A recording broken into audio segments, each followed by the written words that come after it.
વાતાવરણ સતત બદલાઈ રહ્યું છે. હાલ શિયાળો છે, તેમ છતાંય આપણે થોડા પાછલા કેટલાક દિવસોમાં કમોસમી વરસાદ જોયો. હવે થોડી ઠંડી પડવાની શરૂઆત થઈ છે. હવે જાણે ખરેખર શિયાળો શરૂ થયો હોય તેવો માહોલ સર્જાયો છે.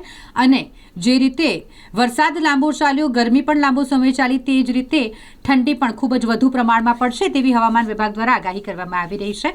અલગ અલગ આગાહી હવામાન વિભાગની સામે આવી રહી છે. ફરી એક વખત કમોસમી વરસાદ આવે, માવઠું આવે તેવી પણ શક્યતા સેવવામાં આવી છે. તેની વચ્ચે ખગોળશાસ્ત્રી દિવ્યદર્શન પુરોહિત દ્વારા પણ આ મામલે માહિતી આપતા જણાવવામાં આવ્યું છે કે નવેમ્બર મહિનાના એન્ડમાં અને ડિસેમ્બરના સ્ટાર્ટિંગના દિવસોમાં તાપમાન વધારે નીચું જાય, એટલે કે ઠંડી વધુ પડશે વડોદરા શહેરમાં. એ સિવાય આસપાસના જે પ્રદેશ છે ત્યાં પણ ઠંડીનું પ્રમાણ હવે જઈને વધવાનું છે તેવું તેમના દ્વારા જણાવાયું છે. નમસ્કાર મિત્રો, દિવ્યદર્શન પુરોહિત ગુરુદેવ શાળાથી બોલું છું. આપણે ચોમાસું ભયંકર ગયું, ગરમી પણ બહુ ભયંકર ગઈ. ચોમાસું છે કે હમણાં સુધી આપણો પીછો જે છોડતું નથી અને હવે ઠંડીના દસ્તક બારણે વાગી રહ્યા છે. પણ એમાં બે ત્રણ કારણ જણાવવા માંગીશ. એક તો અધિક માસ આવી રહ્યો છે, જેઠ અધિક મહિનો.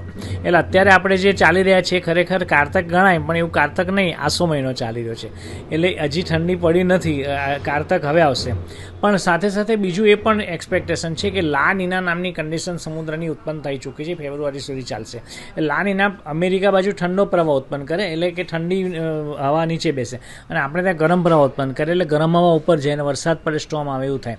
એટલે આપણે ત્યાં કદાચ ઠંડીનું પ્રમાણ ઓછું રહી શકે એવું લા નીના જો ચાલ્યું તો, અને ન ચાલે તો અત્યારની વાત કરીએ તો હાલની તો 18થી લઈ અને 32, 30, 31 ડિગ્રી સુધી તાપમાન રહે છે. આટલો ગાળો તફાવત છે. ઇવન નેક્સ્ટ વીકમાં મધ્યપ્રદેશમાં કોલ્ડ વેવની આગાહી પણ મેટ્રોલોજીકલ ડિપાર્ટમેન્ટે કરી છે.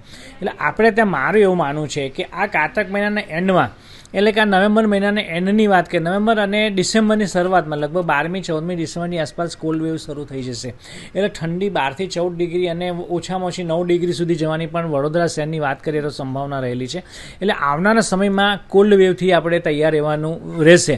જો લા નીનાની અસર ઓછી થઈ જશે તો, લા નીનાની અસર રહેશે તો આપણને એટલી બધી ઠંડી નહીં પડે. પણ ઠંડી પડી પણ જરૂરી છે, કેમ કે પાક માટે પણ જરૂરી છે અને આવનારા સમયમાં એ ગરમી માટે બી જરૂરી છે. એટલે દરેક ઋતુ પ્રમાણે ચાલે. આપણે જે ટ્રોપિકલ વિસ્તારમાં રહીએ છીએ, ભારત ટ્રોપિકલ વિસ્તારમાં છે, ઉષ્ણકટિબંધીય, એટલે ત્રણેય ઋતુ સમાન હોય તો જ આપણે ચાલીએ. પણ આ ઋતુ ઠંડી પણ થોડીક લાંબી ખેંચાશે, વધુ પણ આવશે, અને જો લાલીનાની અસર નહીં હોય તો આપણે કોલ્ડ વેવની તૈયારી, 2 થી 3 કોલ્ડ વેવ આવવાની તૈયારીની બી માનસિક તૈયારી રાખવી પડશે. એટલે આવનારો સમય ઠંડી લઈને આવશે, એટલે નિરાશ થવાની જરૂર નથી. ઠંડીનો ઉત્સાહ માણી, કસરત કરી, સારો ખોરાક ખાઈ અને શરીર બનાવવાની આ ઋતુ છે, તેમાં ધ્યાન આપીએ. બધાના મંગલની કામના સાથે દિવ્યદર્શન પુરોહિત ગુરુદેવ વેધશાળાથી નમસ્કાર મિત્રો.